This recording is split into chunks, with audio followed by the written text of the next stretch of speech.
الحمد لله نحمده ونستعينه ونستغفره ونؤمن به ونتوكل عليه ونعوذ بالله من شرور أنفسنا ومن سيئات أعمالنا من يهده الله فلا مضل له ومن يضلله فلا هادي له ونشهد أن لا إله إلا الله وحده لا شريك له ونشهد أن سيدنا ومولانا محمدا عبده ورسوله وبارك وسلم تسليما كثيرا كثيرا أما بعد فأعوذ بالله من الشيطان الرجيم بسم الله الرحمن الرحيم كل نفس ذائقة الموت وقال الله تبارك وتعالى في القرآن المجيد والفرقان الحميد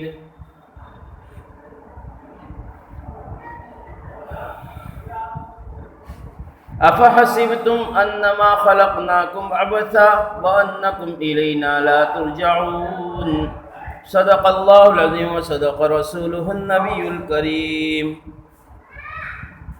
میری محترم دینی ماں اور بہنیں، ہم سب جو جمع ہوئے ہیں، جمع ہونے کا مقصد ہمارے سامنے ہے۔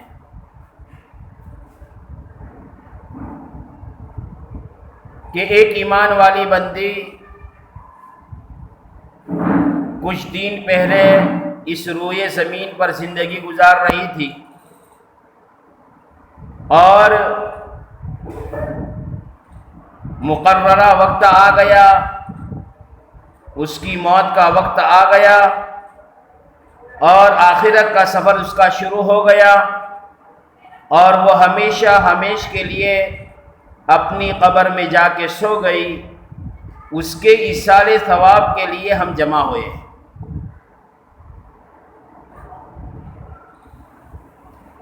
لیکن میری محترم دینی ماں بہنیں،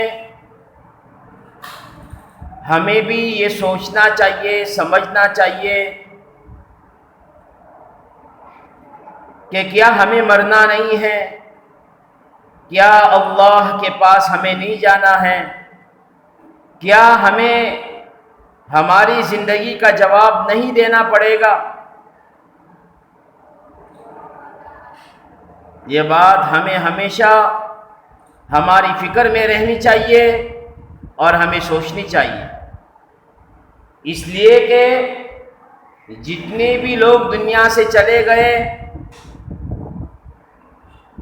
چاہے وہ مرد ہو یا عورت، ہر چیز ان کے بدن سے اتار لی گئی اور ایک کپڑے کے اندر لپیٹ کر کے ان کو ان کی قبر کے حوالے کر دیا گیا۔ تو جانے والا کیا لے کر جا رہا ہے؟ نہ مال و دولت اس کے ساتھ گیا، نہ اس کا مکان اس کے ساتھ گیا، نہ اس کی اولاد اس کے ساتھ گئی، نہ اس کی بیوی گئی، نہ اس کا شوہر گیا، نہ اس کا کوئی نہیں گیا۔ وہ اکیلا تنہا چلا گیا یا تنہا چلی گئی۔ تو پتہ یہ چلا کہ جانے والے کے ساتھ اس کے اعمال گئے۔ اب اعمال کے اندر بھی دو طرح کے عمل ہیں، ایک عمل ہے اچھا عمل اور ایک ہے برا عمل۔ برا عمل کر کے جانے والوں کے لیے برا بدلہ ہوگا اور اچھا عمل کر کے جانے والوں کے لیے اچھا عمل ہوگا۔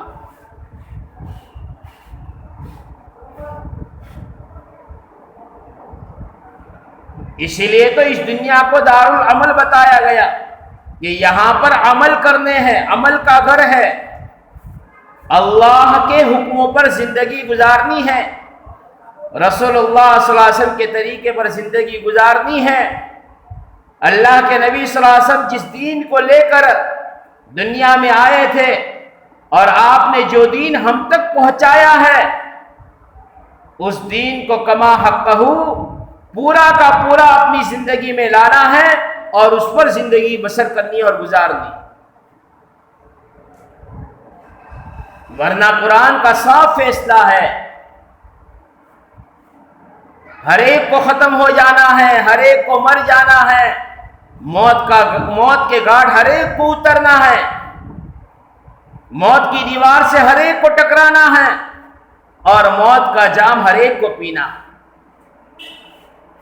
میری محترم دینی ماں بہنوں، دل پر لے لو اور ابھی سے اپنی آخرت کی تیاری شروع کر دو، ایسا نہ ہو کہ وقت پورا ہو جاوے اور اس کے بعد افسوس اور ندامت کے سوا ہمارے پاس کچھ نہ رہے۔ اس لیے کہ دنیا کے اندر تو اگر کوئی مالدار تھا غریب بن گیا، اگر اللہ نے چاہا پھر سے وہ مالدار بن سکتا ہے۔ دنیا کے اندر کوئی صحت مند تھا بیمار ہو گیا، اللہ نے چاہا تو پھر سے اس کو صحت مل سکتی ہے۔ میری محترم دینی ماں بہنیں، لیکن آخرت کے اندر کوئی عمل کے اعتبار سے ادھورا گیا اور بغیر تیاری کے گیا تو وہاں پر جانے کے بعد کوئی موقع اس کو تیاری کا نہیں دیا جائے گا۔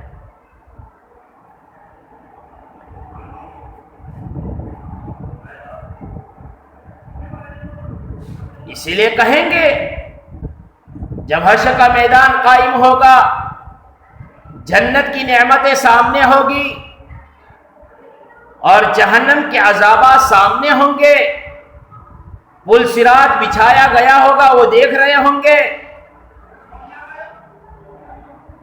نامہ اعمال بھی سامنے کھول کے رکھ دیے جائیں گے، تو کہنے والے کہیں گے ربنا ابصرنا وسمعنا فرجعنا نعمل صالحا انا موقنون، اے ہمارے رب ہمیں واپس کر دے، ہم دنیا میں جو سنتے تھے اس کو دیکھ لیا ہے، ہم نے جہنم کو سنا تھا، جہنم کے عذابات کو سنا تھا، اور جہنم کے اندر پکڑ پکڑ کر فرشتوں کو لے جانا بھی سنا تھا، اور ہم نے جنت کو بھی سنا تھا، جنت کی نعمتوں کو بھی سنا تھا، اس کے اکرام کو بھی سنا تھا۔ اے ہمارے رب ہم نے دیکھ لیا ہے، ہمیں تھوڑی دیر کے لیے واپس بھیج دے تاکہ ہم دنیا میں جا کر تیاری کر کے آ جاوے۔ کہا جائے گا کلا، ہرگز نہیں،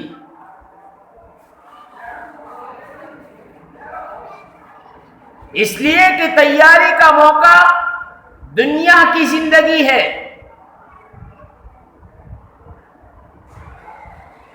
اور اللہ کے نبی صلی اللہ علیہ وسلم فرمایا الدنیا مزرعۃ للآخرہ، کہ دنیا تو آخرت کے لیے کھیتی ہے، یہاں پر بونے کا زمانہ ہے، کاٹنے کا زمانہ آخرت کا زمانہ ہے۔ سب سے پہلے تو اپنا یقین صحیح کر لو، اللہ کی ذات سے ہونے کے یقین کو اپنے دلوں میں بٹھا لو کہ اللہ ہی سب کچھ کرتے ہیں اور اللہ ہی کے قبضے میں سب کچھ ہے۔ یہ ہوائیں، یہ بادل، یہ آسمان، یہ زمین، یہ سورج، یہ چاند، یہ ستارے، یہ بڑے بڑے سمندر اور بڑے بڑے پہاڑ، یہاں تک کہ کیڑی سے لے کر جبرائیل تک کی ساری مخلوقات اللہ کے قبضے میں ہے۔ جس وقت اللہ جو چاہتا ہے اپنی چاہت کے مطابق اللہ اس میں تغیر اور بدلاؤ لاتے ہیں۔ آپ نے دیکھا ہوگا 1 گھنٹے کے پہلے کچھ بھی نہیں تھا اور 1 گھنٹے کے بعد ہوا کا طوفان چلا۔ یہ ہوا کا طوفان چلانے والا کون ہے؟ کہ وہ اللہ ہے جو آسمانوں پر عرش پر جلوہ افروز ہے اور وہاں پر بیٹھے بیٹھے وہ زمینوں پر حکومت کر رہا ہے۔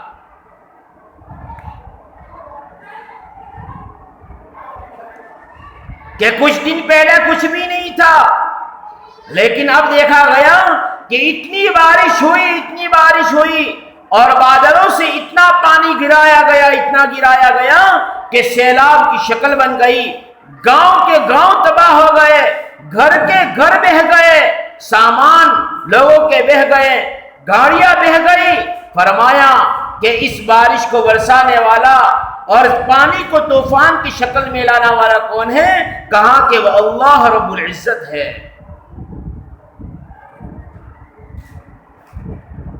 کہ سورج کبھی نکلا تھا اپنی روشنی کے ساتھ، آب و تاب کے ساتھ پوری دنیا کو روشن کر رہا تھا، اچانک دھیرے دھیرے اندھیرا ہونے لگا، سورج گرہن ہونے لگا۔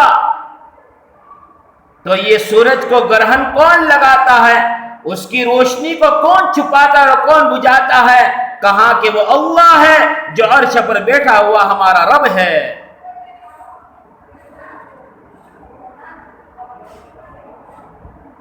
اس اللہ کو پہچاننے کا نام ایمان ہے، اس اللہ کو ماننے کا نام ایمان ہے کہ ہم نے جو کلمہ پڑھا ہے لا الہ الا اللہ محمد الرسول اللہ صلی اللہ علیہ وسلم، اس کے اندر ہم نے یہی بات کہی ہے کہ اللہ کے سوا کوئی معبود نہیں ہے اور جناب رسول اللہ صلی اللہ علیہ وسلم اللہ کے رسول ہے، سچے پکے نبی ہے۔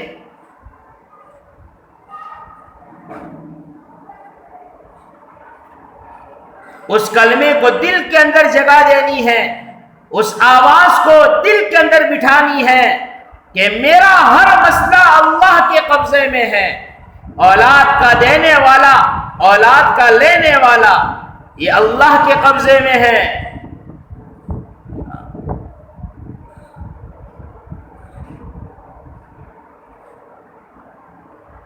ہمارے ہاتھ اٹھیں گے تو اللہ کے سامنے اٹھیں گے اور ہم مانگیں گے تو اللہ ہی سے مانگیں گے، اور ہماری پیشانیاں اگر جھکے گی تو اللہ ہی کے سامنے جھکے گی۔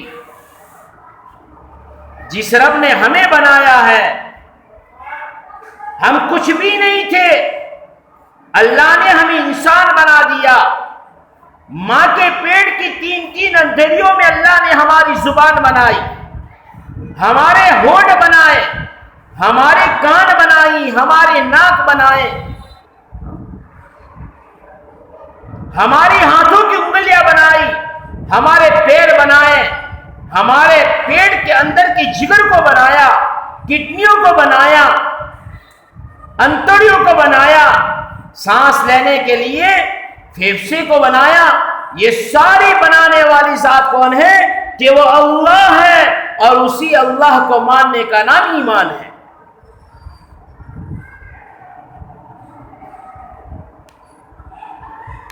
اللہ کا ہمیں شکر ادا کرنا چاہیے، اللہ کا ہمیں احسان ماننا چاہیے کہ اس رب العزت نے ہمیں انسان بنانے کے بعد ایمان والا بنایا، کہ ہمارے نبی حضرت محمد مصطفیٰ صلی اللہ علیہ وسلم کی امت کے اندر ہمارا شمار ہے۔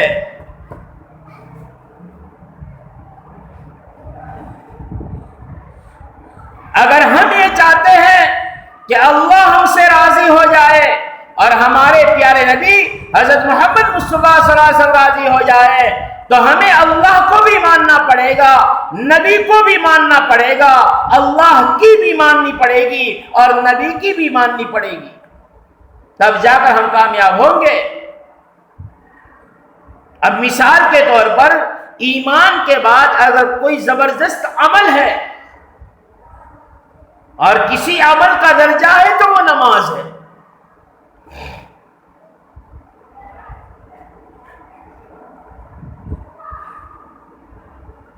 وہ نماز ہے۔ آج ہم خود غور کریں، میرے گھر میں کتنے لوگ نمازی ہیں اور کتنے بے نمازی ہیں۔ خود ماں باپ اپنی زندگی میں سوچے، کیا میں 5 وقت کی نماز کی پابند ہوں کہ نہیں ہوں؟ اگر ہوں تو اللہ کا شکر ہے، اور اگر نہیں ہوں تو مجھے فکر کی ضرورت ہے۔ اگر ماں باپ کی زندگی میں نماز نہیں ہے تو اولاد کی زندگی میں نماز کیسے آئے گی؟ اس لیے کہ ماں باپ تو اولاد کے لیے نمونہ ہے، اولاد تو ماں باپ کو دیکھ کر کام کرتی ہے، اولاد تو ماں باپ کو دیکھ کر چلتی ہے، اور اولاد کے اندر ماں باپ کے اخلاق منتقل ہوتے ہیں۔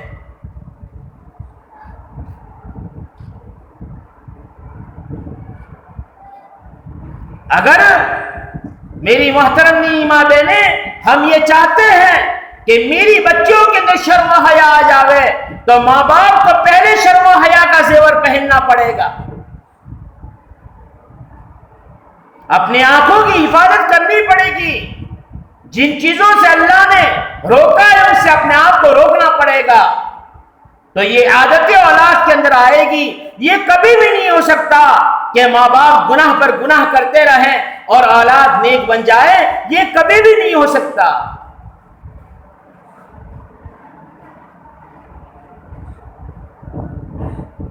اب وہ نماز جس کے بارے میں آقا نامدار تاجدار مدینہ فخر دو عالم حضرت محمد مصطفیٰ صاحب فرمایا قرۃ عینی فی الصلاۃ، میری آنکھوں کی ٹھنڈک تو نماز میں ہے۔ او ایمان والی ماں بہنوں، اللہ کے نبی صلی اللہ علیہ وسلم کہہ رہے ہیں کہ نماز پڑھوں گے تو میری آنکھوں کو ٹھنڈک پہنچے گی۔ اب اس کا الٹا مطلب لے لو کہ اگر ہم نہیں پڑھیں گے تو کیا ہوگا؟ جو نبی کو ٹھنڈک پہنچائے گا اس بات کا یقین ہے وہ کامیاب ہو جائے گا، اور جو نبی کو ٹھنڈک نہ پہنچاوے، تکلیف پہنچائے، وہ دنیا میں آخرت میں کامیاب ہونے کا کوئی سوال ہی نہیں ہے۔ جس طرح ایمان فرض ہے، اللہ کی ذات کو ماننا، اللہ کی صفات کو ماننا، نبی کی رسالت کا ماننا فرض ہے، اسی طرح نماز کا پڑھنا بھی فرض ہے، فرض ہے، فرض ہے۔ کسی بھی حالت میں نماز معاف نہیں ہے۔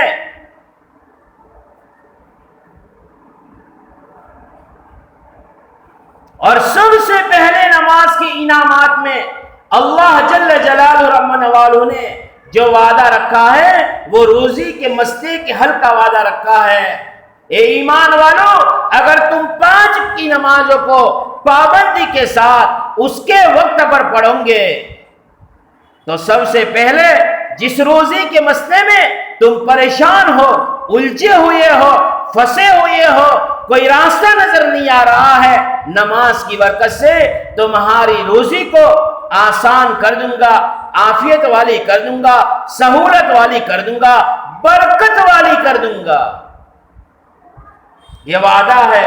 اس وعدے کو اللہ کے نبی صلی اللہ علیہ وسلم نے بیان کیا ہے، اور باقی کے 4 وعدے وہ آخرت کے ہیں کہ قبر کے حساب سے حفاظت، نام اعمال سیدھے ہاتھ کا ملنا، اور فرمایا کہ بغیر حساب کتاب کی جنت کا دخول اور جنت کا فیصلہ ہونا۔ یہ سارے جو فیصلے ہیں، جو انعامات ہیں، وہ بات کے ہیں۔ سب سے بہتر انعام اللہ نے روزی کا رکھا ہے، اور آج مسلمان سب سے زیادہ روزی کے مسئلے میں پریشان ہیں،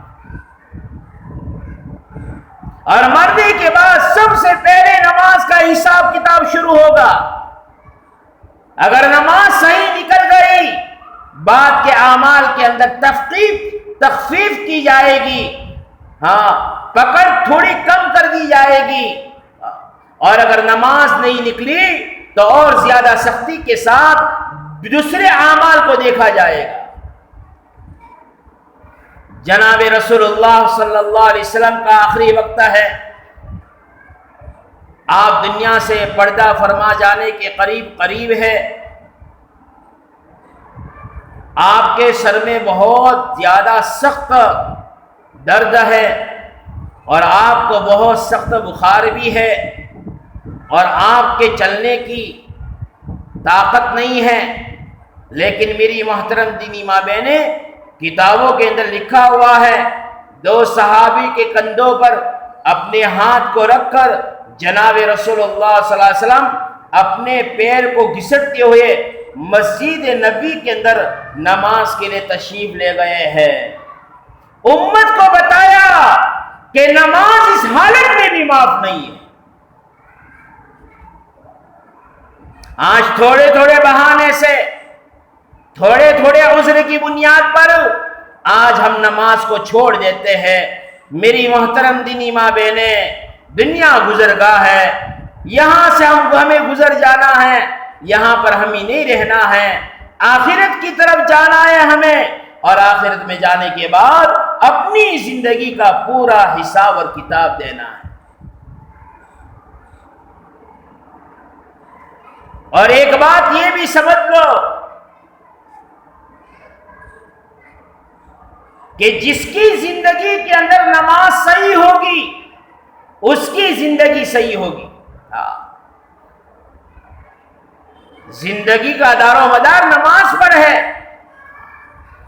اب نماز صحیح ہے، رکوع صحیح ہے، سجدہ صحیح ہے، قرآن کی تلاوت صحیح ہے، باہر کے اندر کے ارکان صحیح ہے، تو سمجھ لو اس کی زندگی بھی صحیح ہوگی ہوگی ہوگی۔ یہ گارنٹیڈ بات ہے۔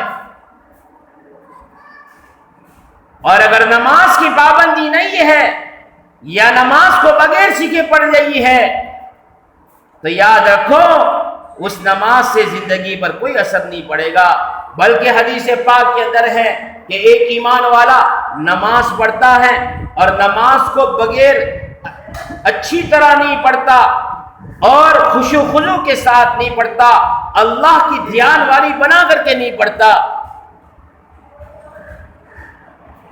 تو ہوتا کیا ہے معلوم ہے؟ وہ نماز کالے کپڑے میں لپیٹ کر کے نمازی کے منہ پر مار دی جاتی ہے، اور وہ نماز بددعا کرتی ہے، اے اللہ اس کو ایسا برباد کر جیسا کہ اس نے مجھے برباد کیا۔ اس لیے میری محترم دینی ماں بہنیں، میں نے ابا کو دیکھا تھا، ابا نے دادا کو دیکھا تھا، دادا نے پردادے کو دیکھا تھا، وہ نماز چلی آ رہی ہے، ذرا اپنی نماز کی طرف بھی غور و فکر کرنے کی اور سوچنے کی ضرورت ہے۔ آج ہمارے مسئلے جو حل نہیں ہو رہے ہیں، اللہ جو ہماری نہیں سن رہا ہے، اس کی وجہ یہ بھی ہے کہ آج ہماری عبادت یعنی نماز پڑھنے کا طریقہ صحیح نہیں ہے۔ عورتوں کی نماز میں مردوں کی نماز میں فرق ہوتا ہے، کچھ عمل کے اندر فرق ہے۔ عورتوں کو سجدہ کیسا کرنا چاہیے، رکوع کیسا کرنا چاہیے، مرد مسجدوں میں نماز پڑھیں گے، عورتیں گھر کے اس کونے میں نماز پڑھے گی جہاں پر اندھیرا ہوگا، اس لیے کہ نماز کی حالت میں کسی غیر محرم مرد کی نظر اس کے اوپر نہ پڑ جائے۔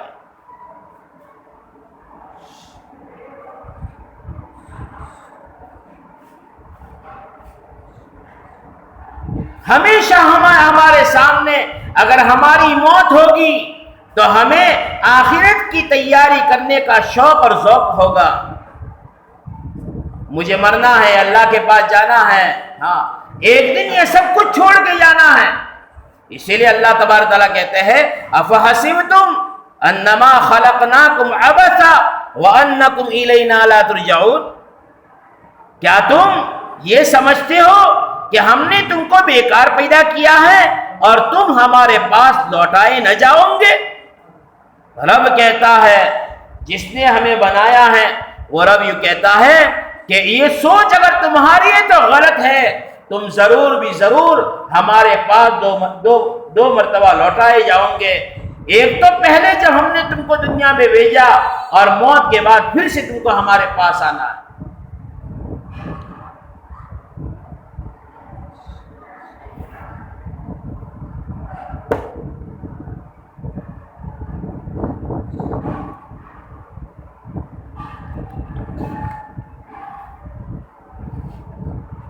اللہ کے پاس جانا ہے۔ آج اگر کوئی وکیل کے سامنے جانا چاہے کتنی تیاری کے ساتھ جاتا ہے، کسی بڑے آفیسر کے پاس جانا ہو کتنی تیاری کے ساتھ جاتا ہے، جج کے سامنے جانا ہو تو کتنی تیاری کے ساتھ جاتا ہے۔ او میری محترم دینی ماں بہنوں، وہ رب ہے جس نے آسمان کو بنایا، زمین کو بنایا، ستاروں کو بنایا، سورج کو بنایا، چاند کو بنایا، ہواؤں کو بنایا، فضاؤں کو بنایا، سمندروں کو پانی سے بھرا، پہاڑوں کو زمین پر کھیلے کی طرح ٹھوس دیا۔ وہ رب جب اس کے سامنے ہم کھڑے ہوں گے تو ہمیں کتنی تیاری کی ضرورت ہوگی۔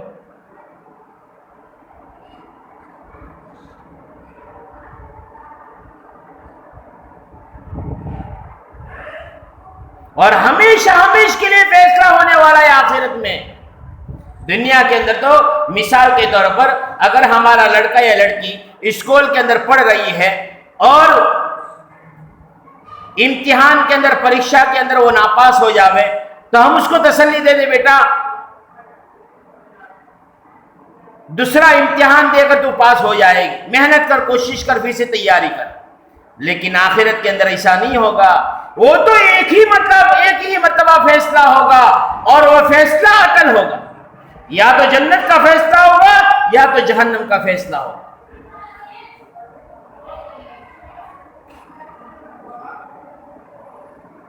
یہ دنیا کی جو آگ ہے نا، وہ آگ اللہ سے یوں کہتی ہے، اور میری محترم دینی ماں بہنوں، اس آگ کے مزے آپ نے چکھے ہیں. کبھی توی پر روٹی بناتے بناتے وہ آگ کبھی ہماری ہتھیلی پر لگ جاتی ہے، انگلی پر لگ جاتی ہے، کبھی گرم توی فرمایا کہ ہمارے ہاتھ کی کلائی پر لگ جاتی ہے. پتہ ہے کتنی جلن ہوتی ہے، آنکھ میں پانی پڑ جاتا ہے، بدن میں پسینہ چھٹ جاتا ہے، بدن میں کپکپی آ جاتی ہے. وہ دنیا کی آگ اللہ سے کہتی ہے، اے اللہ مجھے دوزخ کی آگ میں مت بھیجنا. ہم سوچے کہ دوزخ کی آگ کتنی سخت ہوگی.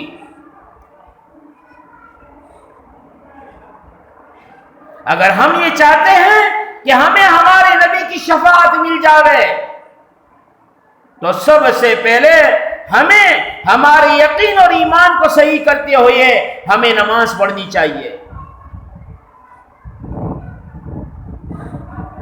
کتابوں میں لکھا ہوا ہے اللہ کے نبی صلی اللہ علیہ وسلم کو قبر اطہر کے اندر جب آپ کو رکھا جا رہا تھا، ایک صحابی یوں کہتے ہیں کہ اللہ کے نبی صلی اللہ علیہ وسلم کے ہونٹ مبارک ہل رہے تھے، میں نے کان لگایا تو آواز آ رہی تھی الصلاۃ الصلاۃ الصلاۃ، او میرے امتیوں نماز کو کسی بھی حالت میں مت چھوڑنا.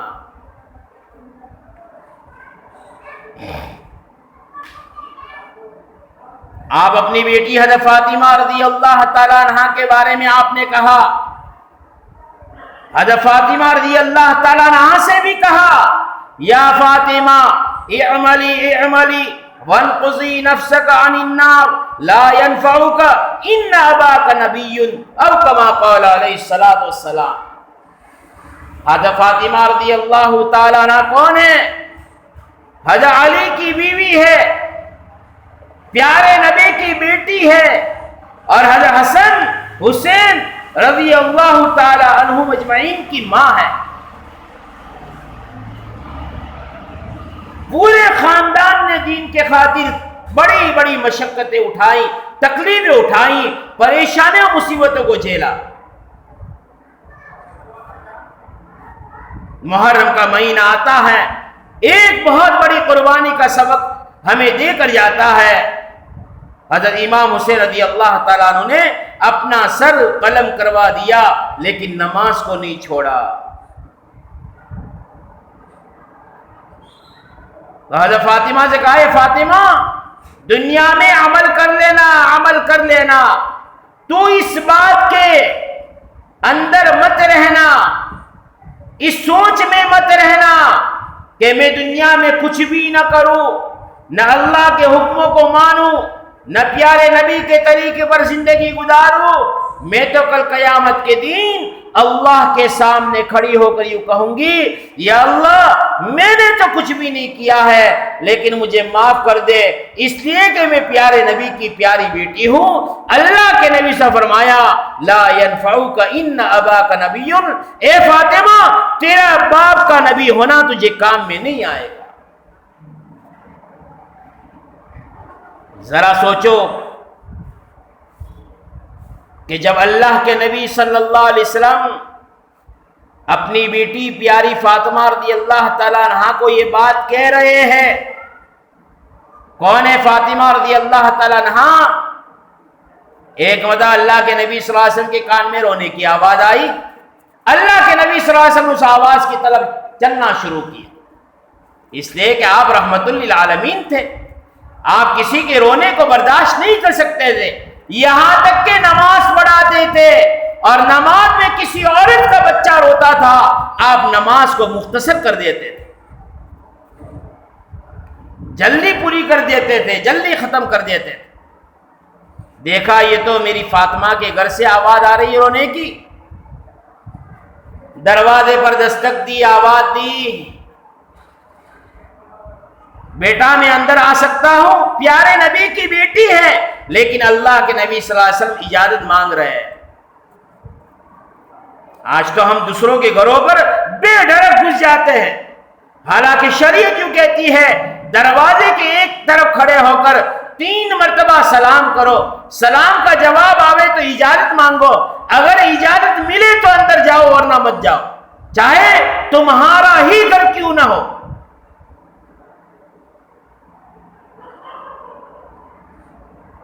پیاری بیٹی ہے، حسن اور حسین رضی اللہ تعالی عنہما رو رہے ہیں، اللہ کے نبی اجازت طلب کر رہے ہیں، کہاں ابا جان آپ کے ساتھ کوئی اور ہے؟ کہاں ایک صحابی ہے؟ کہا کہ ابا جان میرے پاس تو اتنا کپڑا نہیں ہے کہ میں پردہ کر سکوں، منہ چھپا سکوں۔ اور میری محترم دینی ماں بہنوں،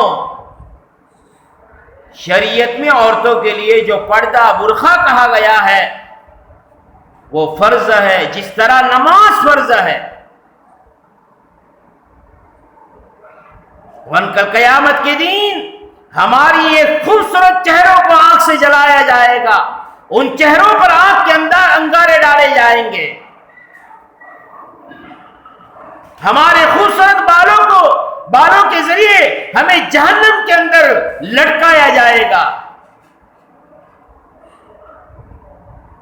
اندر اپنی کالی کملی ڈالی، حضرت فاطمہ رضی اللہ تعالیٰ عنہا نے پردہ کیا، پیارے نبی صلی اللہ علیہ وسلم اندر گئے، حضرت حسن کو دیکھا، حسین کو دیکھا، رو رہے ہیں، ایک کو اٹھایا اپنی گود میں لیا، زبان مبارک منہ میں دی، چوستا ہوا سو گیا، دوسرے کو اٹھایا زبان مبارک منہ میں دی، وہ بھی چوستے ہوئے سو گئے۔ کہا فاطمہ تجھے پتا نہیں ہے جب حسن اور حسین روتے ہیں تو مجھے بہت تکلیف ہوتی ہے۔ حضرت فاطمہ نے کہا ابا گھر میں فاقے ہے، فاقے، اور فاقوں کو برداشت کرتے کرتے میری یہ حالت ہو گئی ہے کہ میری چھاتی کا دودھ خشک ہو چکا ہے۔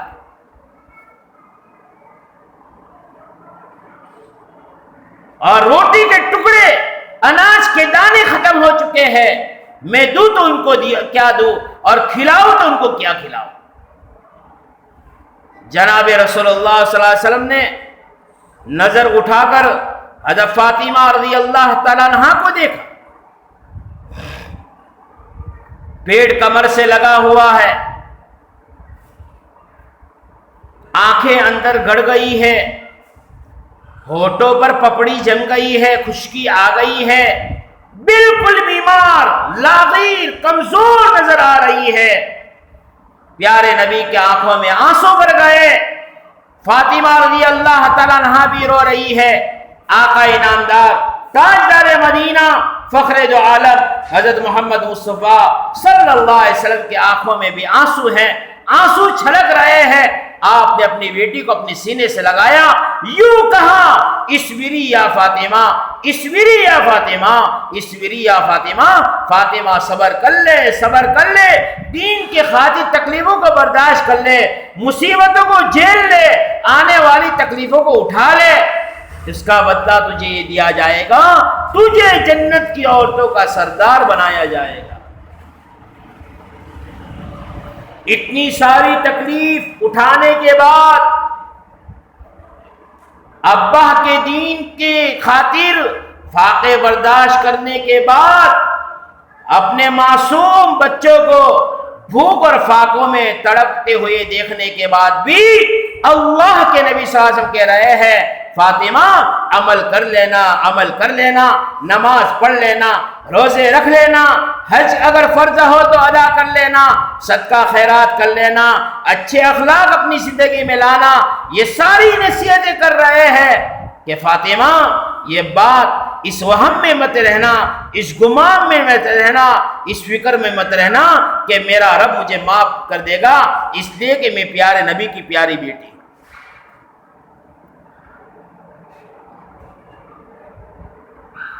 میری محترم دینی ماں بہنیں، ذرا سوچنے کی ضرورت ہے، سمجھنے کی ضرورت ہے۔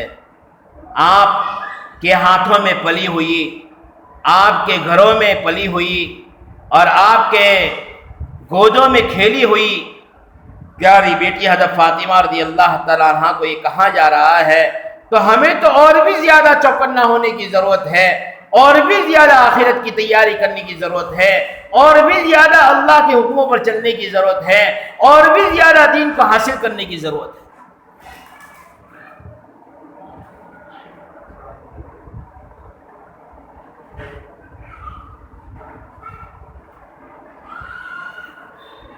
اس لیے میری محترم دینی ماں بہنیں، اپنی زندگی کی بہت فکر کرے، خوب فکر کرے۔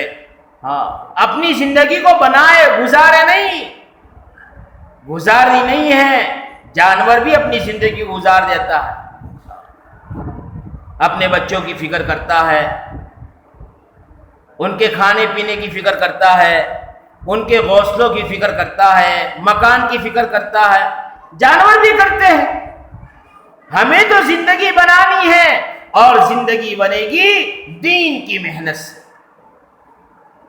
زندگی بنے گی دین کو اپنی زندگی میں لانے سے۔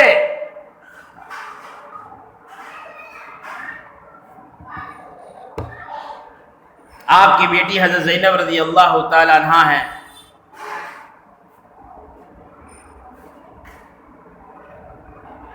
ہجرت کے لیے اونٹ پر سوار ہوئی ہے۔ دشمنان اسلام نے اونٹ کو تیر یا برچھا مارا ہے، اونٹ بتکا ہے، حضرت زینب رضی اللہ تعالیٰ عنہ اونٹ سے نیچے گری ہے، امید سے تھی حمل ضائع ہو گیا اور زخم بھی ہو گیا۔ کچھ دنوں کے بعد پھر سے ہجرت کر کے مدینہ گئی ہے، اور اسی زخم کے اندر انتقال ہو گیا ہے۔ پیارے نبی حضرت محمد مصطفیٰ صلی اللہ علیہ وسلم کو اطلاع دی گئی کہ آپ کی بیٹی زینب کا انتقال ہو گیا ہے۔ اللہ کے نبی صلی اللہ علیہ وسلم کو جیسی ہی اطلاع ملی، آپ کا چہرہ پھیکا پڑ گیا، آپ کی بشاشت ختم ہو گئی، آپ بالکل مایوس ہو گئے، غمزدہ ہو گئے۔ اللہ کے نبی صلی اللہ علیہ وسلم فرمایا کہ جنازے کی تیاری کی جاوے، غسل دیا جاوے، کفن پہنایا جاوے۔ جب یہ سب سیاحی ہو گئی تو اللہ کے نبی صلی اللہ علیہ وسلم بھی چل رہے ہیں، صحابہ بھی چل رہے ہیں، لیکن آپ ایک بہت بڑے غم کے اندر چل رہے ہو، ایسا نظر آ رہا۔ بار بار صحابہ رضی اللہ تعالیٰ اجمعین دیکھ رہے ہیں کہ بیٹی کا جنازہ ہے۔ پیارے نبی حضرت محمد مصطفیٰ صلی اللہ علیہ وسلم بالکل غمگین ہیں، اداس ہے، آپ کا چہرہ بالکل پھیکا ہے۔ قبرستان میں گئے، قبر کے پاس جنازہ رکھا گیا، آپ اندر اترے ہیں، اپنی بیٹی کی نعش کو، لاش کو اپنے ہاتھ میں لی ہے، اور اللہ کے نبی صلی اللہ علیہ وسلم نے ہاتھ سے اس کو قبر کے اندر رکھا ہے۔ پھر آپ جب باہر آئے تو آپ کے چہرے پر مسکراہٹ تھی، آپ کے چہرے پر بشاشت تھی، آپ کے چہرے پر خوشیاں جھلک رہی تھی۔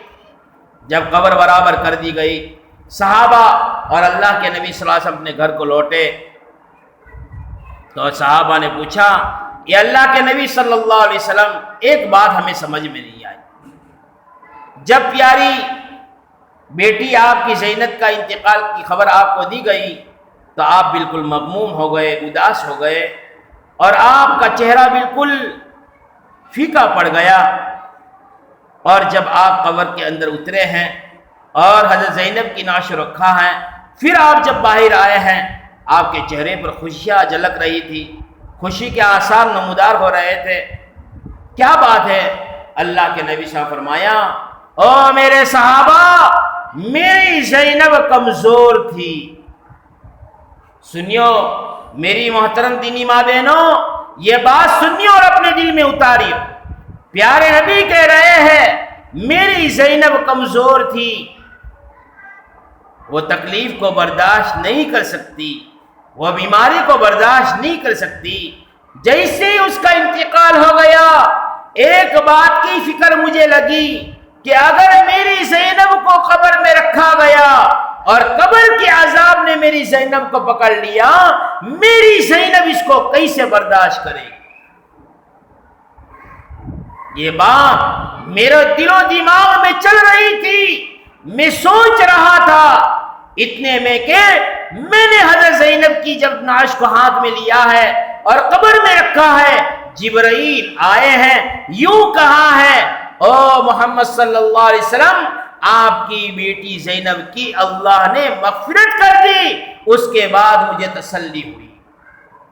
میری محترم دینی ماں بہنیں, پیارے نبی جیسے جلیل القدر نبی اور پیارے نبی کی بیٹی, جب آپ اپنی بیٹی کی اتنی زیادہ فکر کر رہے ہیں اور آپ غمگین اور اداس ہیں, میری محترم دینی ماں بہنیں, کیا اس قبر کے اندر مجھے اور آپ کو نہیں جانا ہے؟ کبھی قبرستان سے گزرتے ہوئے دیکھو تو صحیح, سناٹا چھایا ہوا ہے, قبریں نظر آ رہی ہے. نانی چلی گئی, سالوں سال ہو گئے, دادی چلی گئی, سالوں سال ہو گئے, ابا چلے گئے, بھائی چلا گیا, بہن چلی گئی, بیوی چلی گئی, شوہر چلا گیا. ہائے, کبھی میں نے اور آپ نے نہیں سوچا کہ ان کے ساتھ کیا ہو رہا ہوگا.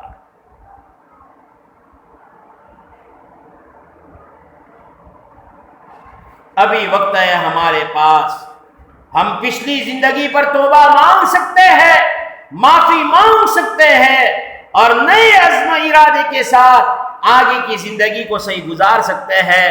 ابھی امتحان کا پیپر بند نہیں ہوا, ابھی پریکشا کے ہال سے ہمیں نہیں نکالا گیا, ابھی ہمارے پاس وقت ہے. او میری پیاری بہنوں, او میری پیاری ماں, دل میں ایک عزم کر لو, ایک ارادہ کر لو کہ نانا آج تک جو زندگی گزری اب اس کو ایسی نہیں گزارنی, بلکہ آج کے بعد تو مجھے اپنی زندگی ایسی بنانی ہے میری قبر بن جائے, میری جنت بن جائے, میرا رب اس سے راضی ہو جائے اور میرے نبی حضرت محمد مصطفیٰ صلی اللہ علیہ وسلم کی شفاعت مجھے مل جائے. ایسی زندگی مجھے گزارنا.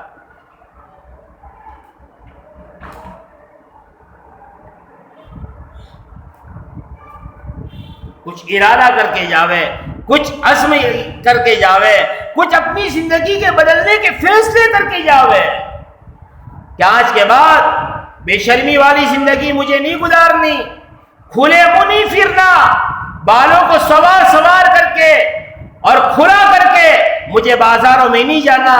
وہ رب دیکھ رہا ہے, جس دن اس کی پکڑ آئے گی کوئی بچانے والا نہیں ہوگا. باپ کی طاقت کام میں نہیں آئے گی, ماں کا رونا کام میں نہیں آئے گا, بھائیوں کا ایک ہونا کام میں نہیں آئے گا. جب وہ رب پکڑنے پر آ جائے گا کسی کی اس کے سامنے نہیں چلے گی. اپنی زندگی کو شرم و حیا والی زندگی بنائیں, برقعوں کے ساتھ. اگر ہمیں بازاروں میں جانے کی ضرورت پڑ گئی, کسی جگہ پر جانے کی ضرورت پڑ گئی, اپنے چہروں کو چھپا کر کے برقعے پہن کر کے ہم نکلے.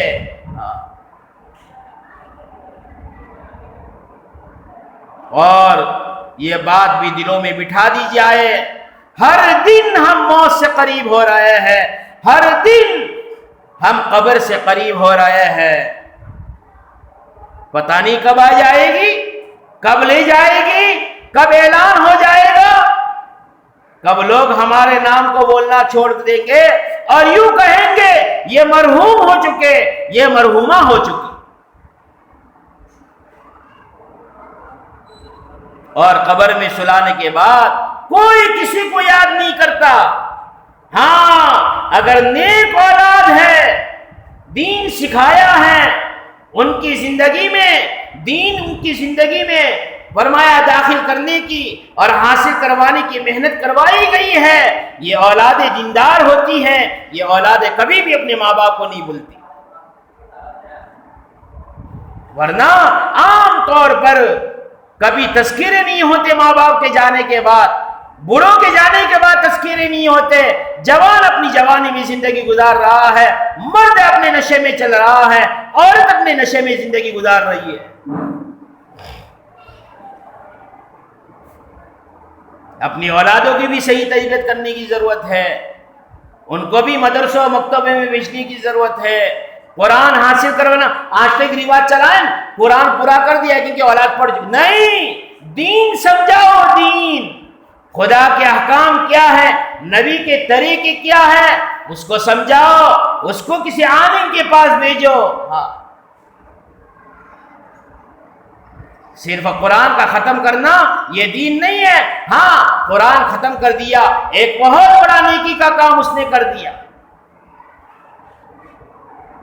قرآن کا ختم کرنا اور قرآن کا پڑھ کر کے پورا کرنا یہ الگ چیز ہے، اور دین کا حاصل کرنا یہ الگ چیز ہے۔ اس کے لیے تھوڑا دل پر لے لو۔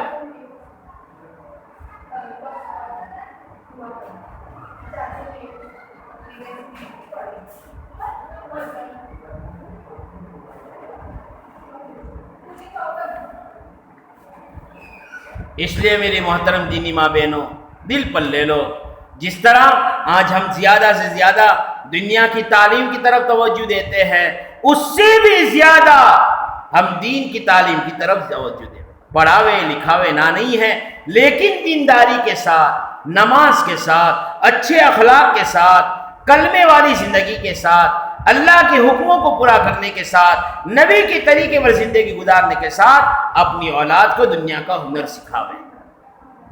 ضروری ہے، نہ نہیں ہے۔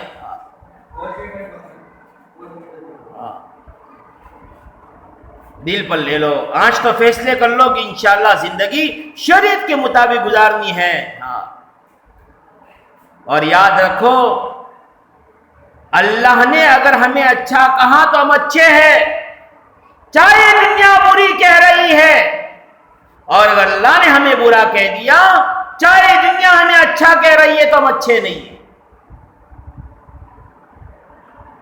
جو باتیں کہی گئی سنی گئی اس میں دعا کرو کہ اللہ پاک عمل کرنے کی توفیق نصیب فرمائے۔